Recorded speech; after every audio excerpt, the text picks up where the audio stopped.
But she knows one thing's for certain, two things for sure. Abby definitely knows her way around somebody else's man. And number two, Abby's not really a liar, at least not yet. Ladies and gentlemen, boys and girls, welcome back to Folklore, the official gathering place of newbies, novices, and OG diehard fans of the golden age of prime time. I'm your host, Jet, viewing and reviewing one of the soapiest, sudziest primetime storylines of 1979 or 80. Still haven't checked on that. So whether you're new to this or true to this, sit back and enjoy. Tell the kids it's time to play outside or out of sight. Tell babe no questions, suggestions, or concerns for the next 25 to 35 minutes. Everyone else in earshot, be cool, be quiet, or be kicked out because we have got to discuss our stories. Ladies and gentlemen, boys and girls, this is Folklore.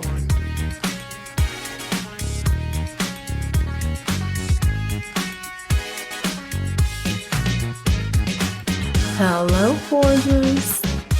Welcome back to another fun-filled edition of Folklore, the Knots Landing takeover. We're on the second of our third review this week for Knots Landing Season 2, Episode 12, Players. Now, I don't know if Players have the same connotation as it does now, but I didn't really understand why they named this episode such, but it doesn't matter. This one is so good. This show, if nothing else, they like to go really, really deep. I love that there's always something bubbling. They don't do a lot. They're not moving around a lot. They're at this house or another. There's one conflict or another, but there's always something going on below the surface. The characters are complex. I'm head over heels, y'all, completely sold out. When I finished this episode, this was the first time in a long time that I felt the urge, like, I have to go scour the internet. I have to get clarity on this. I'm trying to join groups, tempted to buy books, but I am committed to keeping the integrity of the show by going into this completely blind. I hope you guys are having a wonderful morning, evening, or afternoon, wherever you are. Y'all have been awesome this week. We got a lot to cover. We've got some fan mail. I feel like I need to clear up something about kids. A lot of y'all came at me. Not a lot, like a few people had a couple questions like, hey girl, what is your deal with kids? Kids are lovely. We'll get into that. We have some really fun questions about Dallas and Dynasty. And someone shared one of the most iconic gems I've ever witnessed in my life. And I have to share it with you guys. All this and more on this fun-filled edition of Folklore. So pour yourself up something lovely, bubbly, and bright wherever you are. Enjoy it, and let's jump into Season 2, Episode 12, Knots Landing, Players. Player. My God. Who else is glad 2003 is gone? That was the bling-bling era, the player. Oh, fun times. What a time to be alive. Welcome back to another fun-filled edition. I've already said all that. Let's jump into this. I want to clear up something first and foremost about the kitty babies on the TV. I had a few people comment about that. It's not that I dislike kids or even kids shows for that matter. I think in context, it makes a lot of sense, but in dramas, in this case, soap operas, they never quite get it right. In my opinion, when you introduce a kid on a drama or a soap opera, it often leads to a shift in the story that can compromise the integrity of the show. Think about a show like Modern Family. Tons of kids on that, right? But it works because the kids are not props. They're actual characters. They're fully recognized people, and you get to watch them grow up. You get to see them interact with other people, and it doesn't change the parents one way or another. It would be totally unrealistic for a drama about families not to include children. And let me go ahead and say this too. I think Knots Landing is doing an excellent job. Diana is a jumbo pain in the ass. But I understand she's already a teenager. Diana must grow up. You know what I'm saying? Like, the teenagers are obviously going to grow up. This is the next generation, if you will. You're always going to need more people coming in. And the deeper the ties, the better the story is. You can only fly in so many cousins from Wisconsin. You can only have so many runaways. You know what I mean? You can only do that so many times. So it's good to have some homegrown drama. In my view, that's who Diana is. Now, these other kids seem a little bit young. I feel like there's one too many boys, which sounds weird, but Men don't often come back on a show. If you've noticed, think about some of the soap operas you watch, like the dudes usually disappear, or they'll always bring in more women. I guess it's more eye candy. I don't know. But I think when you include a kid, you need to make sure that it doesn't detract from the overall narrative. Too often, kids are used merely as props or as a moral compass. And that can oversimplify a complex adult storyline. It's important that their roles are meaningful and contribute to the depth of the plot rather than diminishing it. It is unrealistic in a drama when a child is like, oh, mommy and daddy, please don't break up. And all of a sudden the family's back together. They oversimplify it. I think that's the best way to say it. I'll get off my soapbox now because, like I said, Knots Landing is doing a fantastic job with the kids. These kids are deep, just like everyone else on the show. We're going to solve a family feud here. I got a really good one. I'm going to mess up your name. I apologize, but it's Kelly Saxy Baby, like BB Jeans Baby. I never could say that brand right. And there's a bunch of numbers. She says, hey, Jet, Dallas is so good. I started watching the new Dallas when it was on TNT. I've finished all of season 1, and my mom was a huge fan back in the day, so we decided to go back and watch the original together. I can admit it has been as good as advertised, and it makes the new one make sense. We're a few episodes ahead of you, and I would love your opinion about something she said and I disagree about. Do you think that Mitch and Lucy look like siblings? I swear they're from the same stock. My mother disagrees, but I think it's because this is her dearly beloved and she has a hots for Mitch. I also think that Cliff Barnes would have made a better Bobby because he looks just like Ellie. Thank you so much, Kelly. You know what? Now that you mention it, yeah, a little bit. I thought that about Lucy. I think Lucy and Ellie look a whole lot alike. Like, there's several episodes I've watched them and I thought, God, they did a great job of casting her. She looks like she would have come from Ellie's gene pool. And now that you mention it, so does Mitch. Also, he actually kind of looks a little more like Sue Ellen. I think they just they have bigger eyes. I can see it. They do kind of look alike. But we're not going to disrespect your mama's boo. I'm glad she thinks Mitch is cute. He's cute enough, I guess. He's just kind of weird. I kind of forget he's there most of the time. I had never noticed this, but you are also right about Cliff. Cliff does look a lot like Ellie. I hadn't thought about that before. There's kind of dang, they're kind of short too. That would make sense. She's got these big old tall kids, but I guess Jock's got to be, I need to look up the actor's height. He looks like he's about 6'3", 6'4". They're all pretty tall.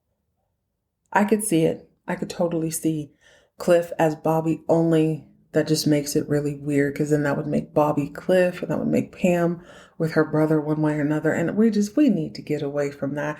One incestual relationship on Dallas is more than enough. Got another Dallas question. Says, I'm really enjoying your insights on Dallas. How do you feel about the introduction of Rebecca Wentworth in season 4? Do you think her storyline will bring new twists to the Ewing family saga? I don't think so. And I'll tell you, well, I don't think she'll bring twists, but I do think she will be a stronger character. And that's only because I happened upon an article probably sometime last year, maybe it was earlier this year, where the actress who plays Pam was wishing her TV mom a happy 100th birthday.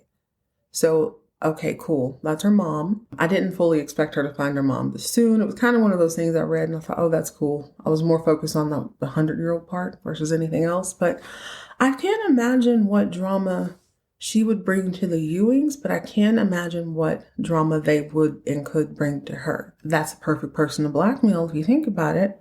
She doesn't want her new husband to know that their marriage is null and void.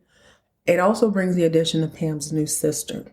Pam mentioned that she has a sister in New York. I don't know. Cliff is a little bit of a wild card. I could see him maybe blowing up her spot at some point. Or if they bring Cliff and Pam's aunt back, I can't remember their aunt's name, I can see her blowing up her spot. But I don't see how she could do anything to the Ewings. She's wealthy. it might, I don't know. I don't really see that being a thing. I really, really don't. But I hope I'm wrong. The more drama, the merrier. I'm just gonna blanketly, that's definitely not a word, but it is today, answer this question. It is, how do you feel about the titles of season 4 Dynasty episodes introducing characters one by one? I'm still intrigued. I was really, really intrigued when it first happened. And I have to remember, we're still pretty much at the beginning. We're sliding into the middle where Dynasty's going to leave us with a cliffhanger for sure. We know that. But the introduction of each character or the episode being named after them, it hasn't really proven to be noteworthy just yet. Like, I fully expected Tracy to blow up. But everything doesn't have to be deep. Knots Landing, for instance, it isn't always a lot going on, but there's stuff under the surface. So I guess with Tracy, we have that going on. With the defibrillator, I feel like he's a coke fiend. That's a one and done. I can't imagine he's going to be on here very long. He is not magnetic in any way. His unusualness is the only thing really memorable about him. He's seducing Fallon. What else is new? Y'all know how I feel about Fallon. What's tall, dark, and handsome's name? Who just took down Alexis? What is his name? Dexter. Dex is a very interesting character. I'm excited to see who he really is and what he's going to bring. He seems like he's poised to do dirt some way or another. I don't know if it doesn't seem like he dislikes anybody. It doesn't seem like he's head over heels for anybody. It seems like he wanted Alexis, like on some sexual tension type stuff. But I don't know. I like that they're doing it because in my mind, it'll pay off later on. It's okay to have a slow burn. It's all right. Which brings us to the topic at hand this week. A slow burn is a burn nonetheless. It appears that the first lady mechanic ever in life has finally decided that it is time to make a move on good old City Sid. When I tell you this was you see, I'm speechless. I'm sort of speechless. So let's just jump into it. We're going to get into the bit players first. On the last episode, I mentioned that I do like to leave out a chunk. When I started the podcast, I would try to leave out a chunk of everything. But over time, I got a little excited, trying to get back to that so that you have a little something more to watch when you watch it for yourself. However, I don't think I could overshare with this show. There is always something else just below the surface. So last episode, I left off the fact that Abby decided that she and Richard were done. He's not worth losing her kids. This has been fun. This has been an okay type thing, but we are done. Richard and Laura, of course, he blows up at her because he says that she is demeaning to him, or, she's talking down to him, calling him, I can't remember the exact situation. It was BS either way. So on this episode, Laura is back at it. She is killing it in the NFL, in the real estate game. She's just really, really good. She is Michael Jordan with the basketball. She can't help herself. If I assess the situation from the outside looking in, it seems like she took care of her father as a kid, if I remember that correctly. She didn't grow up with a mom. She's used to kind of having to deal with situations, so she doesn't get flustered very easily. And I imagine you need that sort of Teflon skin in a real estate business because it could be a slow burn. It could take months to find the right house. It could take months to get your first sale. Not her though. She's doing wonderful. Richard took the breakup. Sounds so horrible. Took the breakup of he and his side chick well enough. And that's great because he got an interview and then he got a job. Richard is once again a lawyer in SoCal. All is right with the world. Now, I don't know if it is his recent breakup. I don't know if it's his new, getting back into the saddle. But he pulls Laura aside and he says, I'm really sorry. I was just so demeaning to you. I just looked down my nose at you and your job, and I'm really sorry about that. But it feels so good to be back in the saddle. It feels so good to be the breadwinner again. And I want to thank you for working. You kept us afloat. Thank you so much. And I'm thinking, look at growth. Okay, Richard. I see you. I see the growth. And listen, we've all been depressed. We've all been down on ourselves. It's okay to have an episode or two where you're not really feeling it, but he's happy. He is back in business. All is right with the world until Laura gets a phone call. Now, I thought she was going to get fired. It's the secretary, her boss's secretary is like, hey, Mr. So-and-so wanted me to call you and let you know. She's in Laura, before the lady can finish, Laura's thinking that this client she's been working with, he's been a little bit picky. He's been dragging his feet. She's kind of thinking, okay, this is never going to happen. Well, he closed on a house. It's an escrow. You would think she would know that first. I'm not a real estate agent, but I feel like she would be the person to know that. Either way, it's an escrow, meaning it's a done deal. She sold the house. Ooh, I forgot one little caveat. When Richard came home to celebrate and apologize about, being a douchebag and all, he tells her that his new salary is, I think it's $35,000 and it's going to move up a little, which sounds a whole lot like what Chicago guy was going to give him. But you know what? Beggars can't be choosy.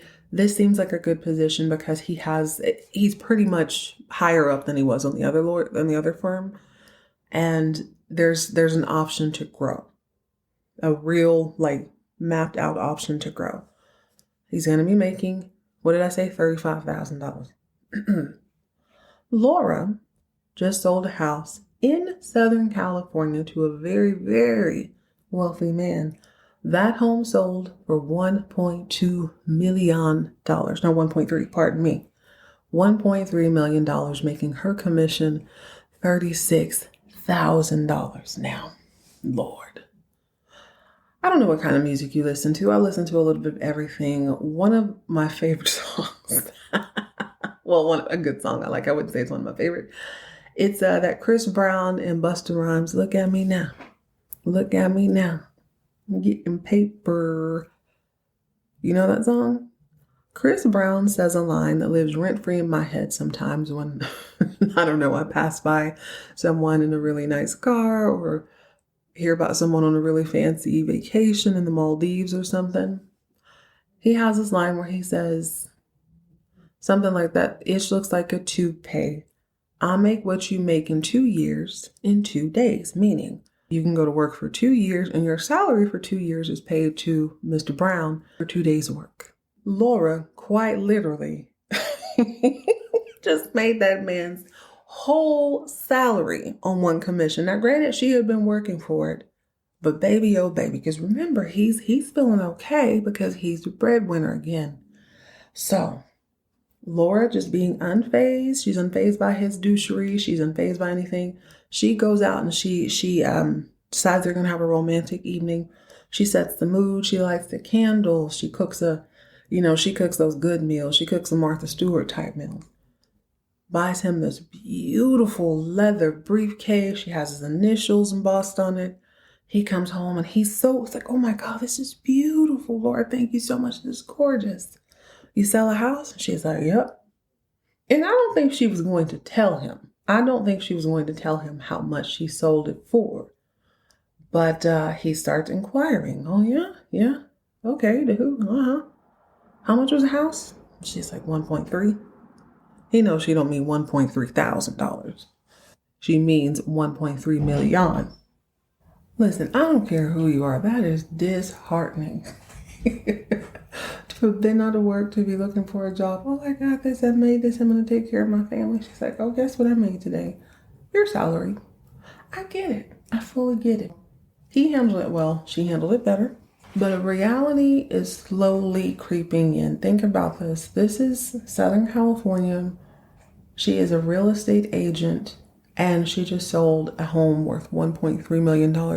I can't imagine she's going to start selling one-room cottages after that. I'm sure it's in her portfolio, but this is the new normal, Richard. This is the new normal. And I don't think Richard is going to fare well with this. And it's not like he could say, well, quit your job. No way, dude.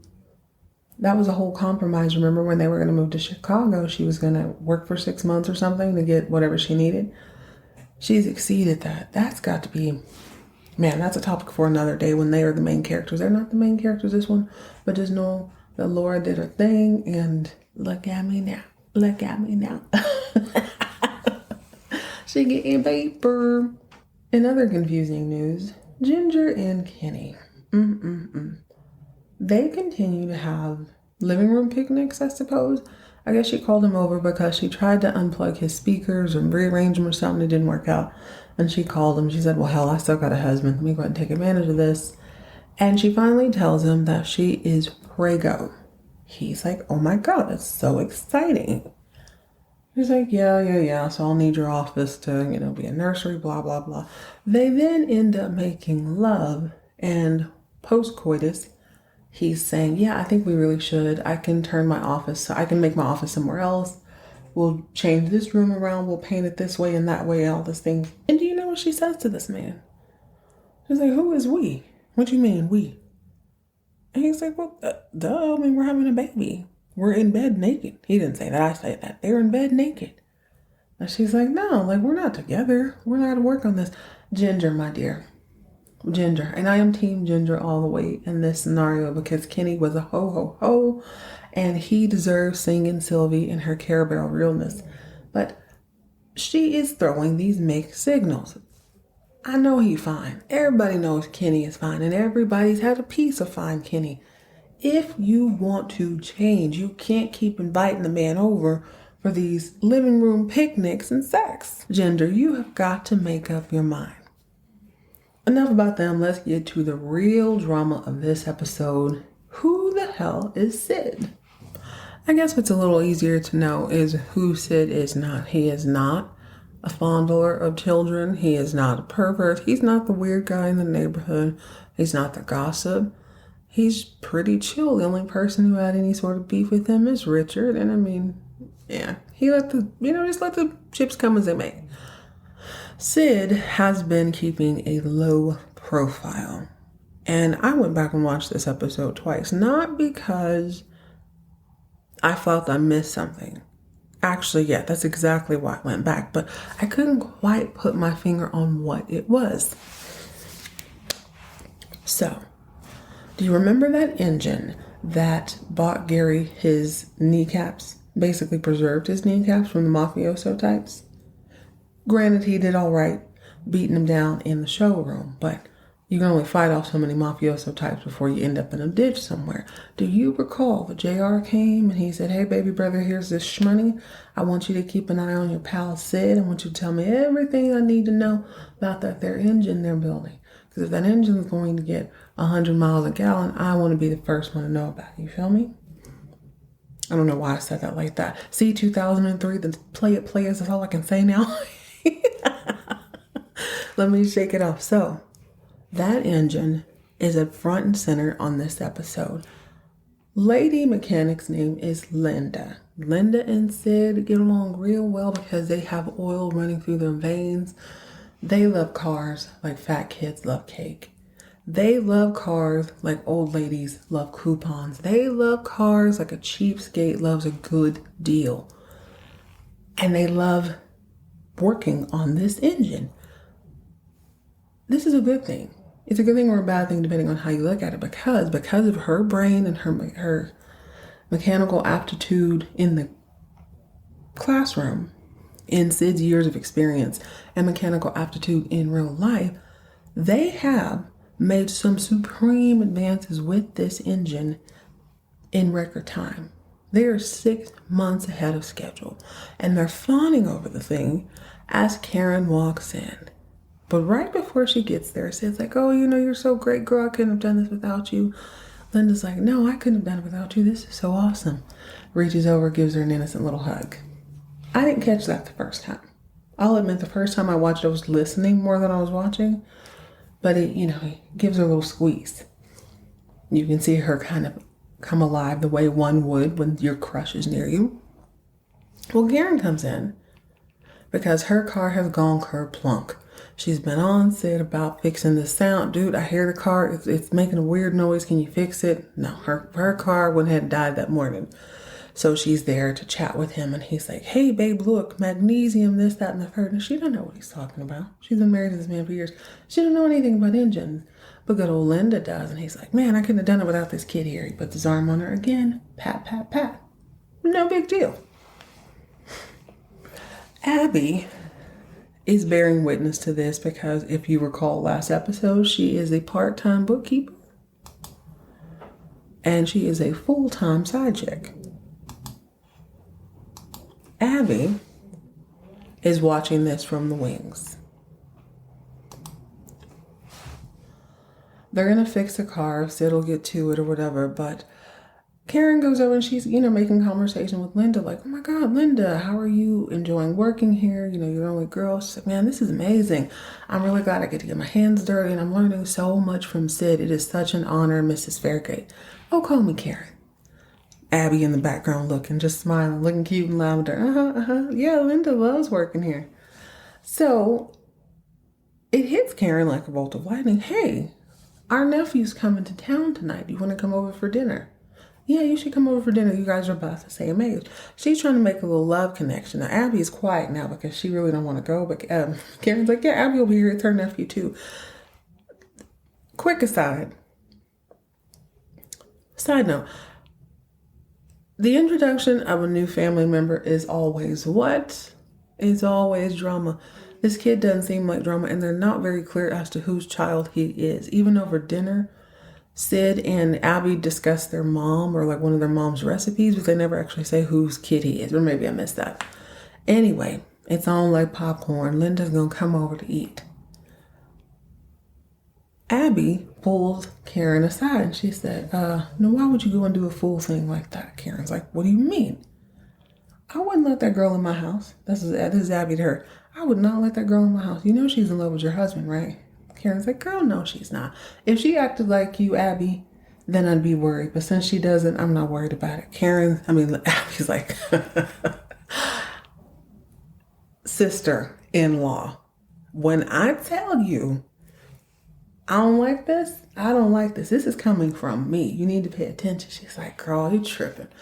Be over around the house by 6. So everybody shows up to dinner and it's really non-eventful, but Linda shows up and she looks beautiful. She's not in her coveralls. Her hair is down. She's got on a skirt. And I don't know why they're making a big deal about this because obviously she's in work clothes when she's at work. She's a mechanic. She's not going to come in heels. It's just impractical. But she looks beautiful and she said, thank you so much for having me over, Mrs. Fairgate. Karen's like, call me Karen. Nephew boy comes over. Nephew's name escapes me, but he's like, hubba, yowza, she looks so good. Abby and Karen are in the kitchen, and Abby's like, dang, didn't she clean up well? I'm telling you, I don't know why you brought her over here. That was a big mistake. It's gonna be real messy for you, Karen. She's like, shut up, girl. No, it's not. So they're having dinner, and of course, Linda is seated next to nephew, who's a perfectly lovely young gentleman. But she is referring to the nephew as Mr. Fairgate. So think about that. She calls Sid. I suppose she calls Abby. She calls Karen Mrs. Fairgate. She calls nephew baby Mr. Fairgate. She didn't want to do this. She didn't want to go. So there, the nephew says, hey, do you want to go to the Hollywood Bowl or something? I can't remember what he says.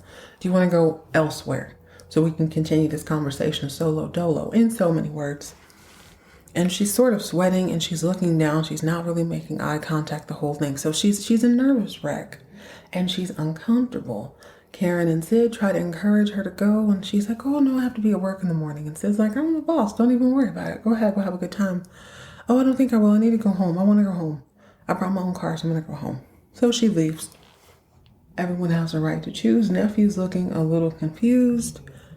Everybody's looking confused, actually. Karen is looking more confused, and Abby's looking like, what'd I tell you? Did I or did I not tell you what I told you? So, throughout the whole dinner, Abby's saying stuff like, yeah, she's always by Sid's side. She's right up under him. Everything he says, she hangs on every word. And Karen, so it's like Karen and Abby are having this silent conversation the whole time. Karen didn't want to show this, but she is storing this information, not really doing anything with it, just storing the information. So the next day at work, of course, it goes right up to Linda, who's the first one in, last one out. Apparently, she's always, as Abby says, hanging around the shop. She apologizes for running out, but she's like, I just feel so awkward and uncomfortable. I just feel so weird around guys. I just don't feel comfortable. I don't feel like I can be myself. Sid laughed it off and he's like, don't worry, you'll find the right guy. It'll happen. But as he's saying this, the phone rings. He goes over and then Karen's like, hey, you wanna have a little lunch? Oh, I can't, babe. We're super, super swamped today, but how about I make it up to you? Let's go to Andre's for dinner. Go ahead and make the reservation. She's like, oh, Andre's. So I guess Andre's is this really fancy place.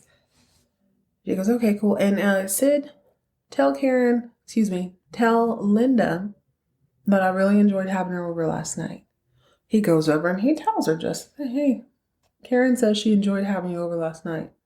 Linda goes, and then just starts talking about the engine. Why did you remove this piece or that? He explains the reason. Well, why did you do that? This is the reason. Seems like it's burning up too much this, that, or the third. Why don't we go to undisclosed location and get new parts and see if that'll clean up the problem? He's like, oh my God, you're a genius. Let's do it. So they leave. Something is tickling the back of Karen's mind. Call it woman's intuition. Call it her whole sister-in-law, Abby, telling her, girl, if I'm saying something, it's something. I'm telling you, I know what I'm talking about. Karen shows up. He's not there. Sid is not there because Sid is not out getting parts. Maybe they got him, maybe they didn't. But they are definitely at some random arcade, eating cold hot dogs and having a hot conversation. Cars this, cars that. Hey, why don't we go race cars? This is quite literally the lamest game I've ever seen in my life. It's these big, bulky cars basically going uphill. You're racing them uphill. Now, 9 times out of 10, if you go to a carnival, there's the water gun thing. Like you shoot the water gun into the clown's mouth or whatever, and it pushes them along, or you shoot the little target and it moves your horse. It's like one of those games, but they're playing it with a joystick, and the cars are going uphill. So they're betting each other dollar after dollar. But the point is they are having a good time. And during this time, Sid's behavior, although innocent, becomes a little more affectionate.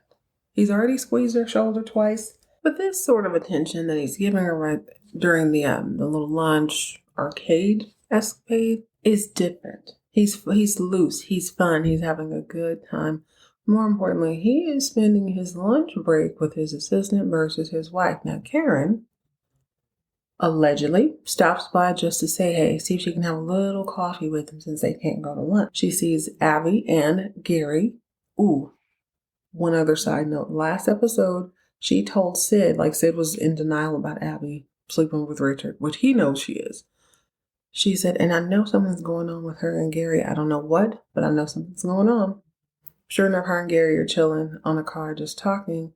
And she's asking for Sid. And they're like, oh, he's not here. He's been, yeah, he should be back. Gary's clueless. He should be back. He's been gone since 11. And Abby's making out like Abby's on the side of Gary, so he can't see the expressions she's making.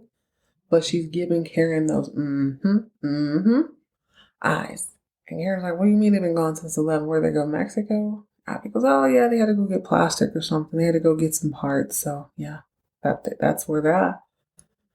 Karen plays it off. She goes home, but she's big mad. She's super pissed by the time he gets home at the end of the day because they were supposed to go to Andre's to eat, but she had to cook a meal. So she's chopping vegetables aggressively, drinking her wine aggressively, stirring SpaghettiOs with carrots. And here comes Sid coming in all, hey, what's going on? And she's like, dinner. Oh, I'm so sorry, honey. It's early. Why don't we go now? She's like, no, not after the day you've had. And he's like, yeah, I guess I was busy. But he omits the truth. And she's, she just keeps feeding him like, oh, yeah, but you were so overworked. And he's like, yeah, we're super swamped, blah, blah, blah. And he goes, you're making a big deal of this. Why? Actually, because you're lying to me. I know that you were out with your assistant. And he's like, oh my gosh, don't make a big deal. We went to get some parts and then we grabbed a bite to eat. Totally downplaying it, right? Actually, or is he? We'll talk about that soon. She blows up at him and says, you know that girl is in love with you and you're taking advantage of it. You're leading her on. This is very dangerous because you don't realize how bad this is. And he goes, you're going to make a big deal of it. I'm going to leave.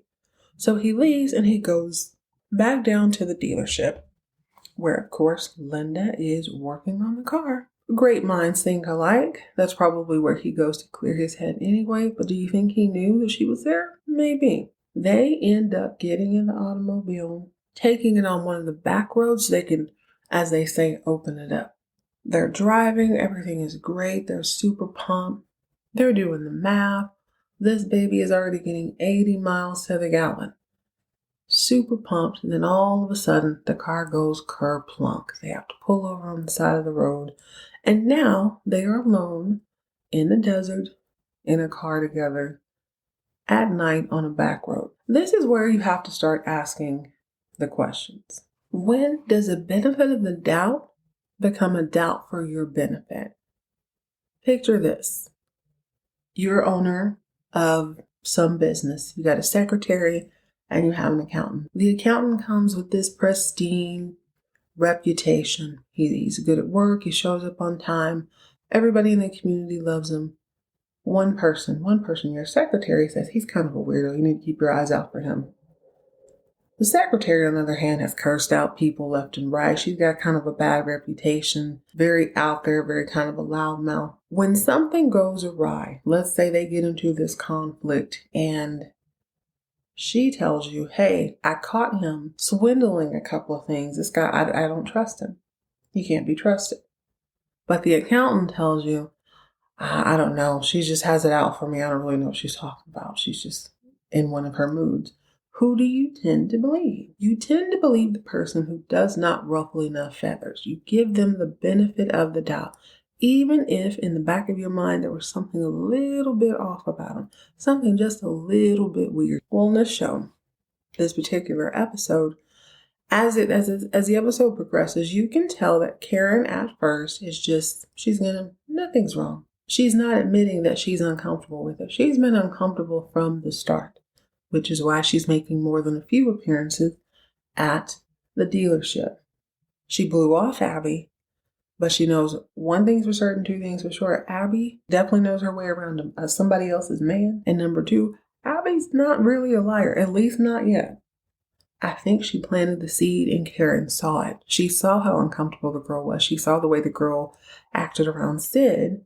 She saw him squeeze her arm. She saw the affection. She hears the way he talks about her. And now he's off having lunch with this girl. She shows up out of the blue. He's not there. It's all starting to compound. So she goes over to Val's house. Val has just kissed Gary. He's on his way to AA or to sleep with somebody else. Who knows? He's still on my list. I ain't forgot nothing. And Val has every atlas and encyclopedia in the Southern Hemisphere open. She's studying, eating a box of chocolates like Forrest Gump. When over comes Karen. Karen's like, girl, she's kind of spilling her guts a little bit, filling Val in on all the drama. But then it's almost like she's just venting. She starts to calm down. She's like, well, he's not the cheating type. Like, who does it? Like, Sid doesn't cheat. And neither does Gary. Well, Val's like, actually he did. This was so hard to watch, y'all. She goes, he did cheat.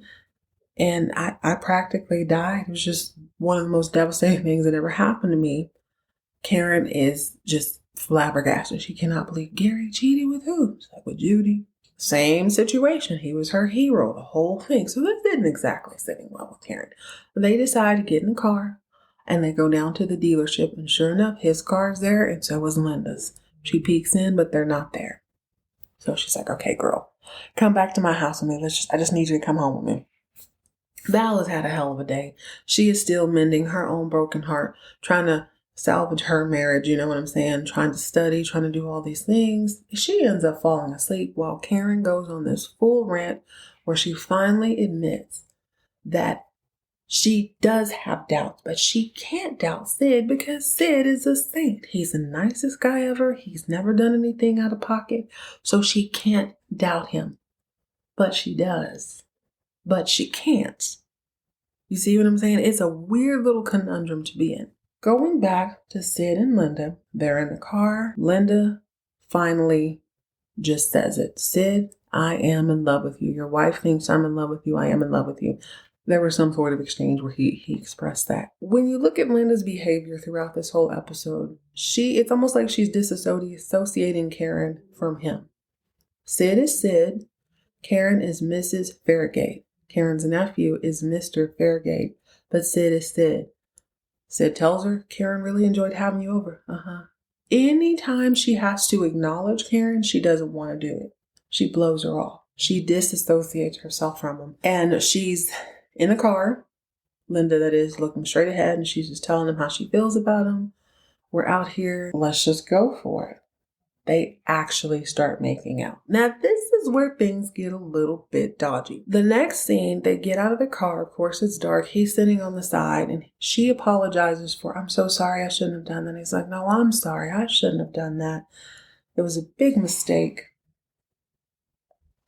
Linda gets upset. She starts running off. He makes chase, and he tells her, well, I mean, you can't go anywhere. We got to figure out how to stay warm. I mean, even if you could go somewhere, you have nowhere to get. Like, you have no vehicle to get there.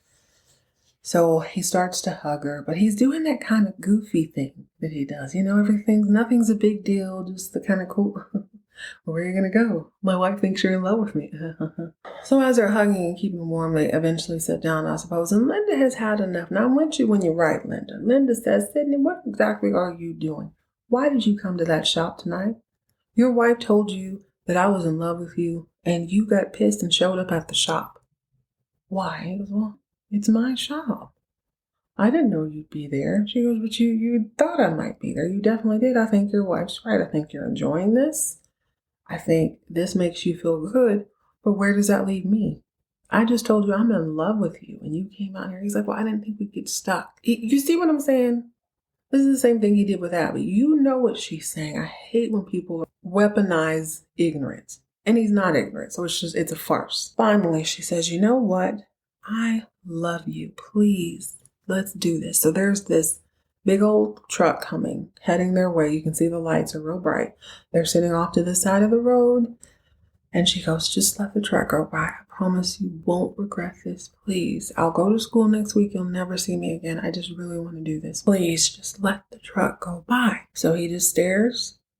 And we, the audience, are just kind of flooded by the lights of the truck. Next scene is Karen at 3 a.m. She's sitting up, but then she hears a car, so she pretends to be asleep. He comes upstairs, and Sid is all, Karen, are you awake? No, she's pretending to be asleep. And she rolls over, and she's all, what time is it? I don't know. Now, I noticed the top button of his shirt was undone. I'm not going to read too much into that, but what time is it? I don't know. She goes, it's 3:45. You know what time it is. Where have you been? Oh, we took the car out and busted a rod. 3 hours later, a truck came by to pick us up. She's like, us? Yeah, me and Linda. Yeah, like it's obvious. Yeah, me and Linda. She's like, okay, for real. Like, what's going on? Why are you trying to jump in the shower now? Been in the desert for 3 hours. What happened? What are you talking about? Like, he just won't answer the question. This pisses me off because you know what she's asking. It's in the middle of the night. You are her husband. At the end of the day, she has the right to ask a question, but he is gaslighting her, pretending everything she says is silly. Or is he just being regular old goofy Sid? Is he really that dense? He's definitely not. Is he crazy? Crazy like a fox? So she gets pissed. She jumps up and he's like, I shouldn't have to answer all these questions. She goes, put yourself in my shoes. I haven't heard from you in half the night. What am I supposed to think? What would you do? He goes, I'd ask you what happened. Okay. Again, sir, what happened? Nothing. Would you tell me if it did? No. She goes, why not? And he goes, I don't think I should have to answer that. But he's doing with that goofy, I don't think I should have to answer that. She goes, well, if something did happen, would you tell me? He's like, no. And he's got that goofy look on his face. Because then I'd have to brag. Then he gets in the shower. And she kind of smiles and then she kind of frowns. You just really don't know. End scene. Excellent. Excellent. I thought about this before. I watch a lot of documentaries, as I mentioned, and I remember the one for the was it BTK killer? There's a really unassuming goofball he's not a goofball, he was a psychopath, who was murdering these women for years. Turns out he was like a deacon at this church. And I remember watching his confession, and he was just so kind of dead behind the eyes, blank, really removed. But when you heard people talk about him, only a few people had gotten the heebie-jeebies from him. But they never acted on it. Like, is he just weird because he's weird? Or is he just kind of the goofball from church? Hear me out. Characters like Sid always make the best killers in a movie because they are so unassuming. They're never really giving you a yes or a no, but you don't even question it because they're just good old goofy, go with the flow Sid. I was so locked into this. I thought, what the hell? What is he saying? Did they or did they not? I don't know. And I pray to God that they revisit that. I hope this isn't a throwaway thing. I hope they come back to this. Did they or did they not in the damn truck? I don't know. Part of me thinks they did. Part of me really, really thinks they did, just because, hear me out. Everybody has a few moral slip-ups. Karen was going on and on while Eileen was on the couch asleep about being married to someone who makes moral decisions every day of his life. Yeah, moral decisions, as in I'm not going to force myself on someone. I'm not going to steal. I'm not going to lie. I'm not going to cheat in money. But he actively pursued this girl throughout this episode. He made it a point to connect with her. Now, he tried to do it under the guise of them both loving the engine, but there was more. She's right. Linda and Karen are right. Why would you leave your house to go in the middle of the night? You could have said no after you left your house. You could have said no when you got to the shop. You could have said no before you leaned across the seat and kissed her. You could have said no before you wrapped her in a warm embrace to keep each other warm. Is that as far as it went? I really don't know. But color me impressed, baby. Baby, this is good. And a lot of you guys are saying, listen, they haven't even gotten started yet. This is so awesome. I looked up the writer because I just knew that whoever wrote this was writing whodunits, and I expected to see a lot of dramas in their credit. Baby, tell me why. Let me read some of the credits. G.I. Joe, 1991, Teenage Mutant Ninja Turtles. For the record, there will never be any Teenage Mutant Ninja Turtle slander on this here podcast, ever. That is my stuff. They wrote on that from 1990 to 1991. They wrote on the Gem, that cartoon, Fraggle Rock, Saber Rider and the Star Sheriff, Small Wonder, Rocky Road, The 13 Ghosts of Scooby-Doo, Snorks, He-Man and the Masters of the Universe, Fantasy Island, Romance Theater, and The Incredible Hulk. The list goes on and on. The writer credited for this episode, it says Misty Stewart Taggart, but when she was on the show, when she wrote this one, it says Suzanne Misty Stewart. Excellent writing. I'm all in. But yeah, sometimes you give people the benefit of the doubt so that you can keep that facade going. Sometimes if you have to see someone or something for what it really is, then you have to change everything else about yourself too. Is this what Karen's doing? Is she giving them a pass? I was really hoping Sid would be the one good guy on the street, but maybe he's just the better of the worst. I'm not going to say the worst. I understand everybody is growing. They all make mistakes, but damn, Sydney. If you know, you know. Thank you for listening to me today. I hope you enjoyed this as much as I did. Join me next time as we jump into season 2, episode 13 of Knots Landing, the Loudest Word. In the meantime, in between time, keep your eye out for your husband. Show up on coffee, lunch, and bathroom breaks to make sure Linda keeps her mechanic paws to herself. Keep your friends close, your enemies much closer. Mind your business, stay hydrated, and keep all of your drama on TV.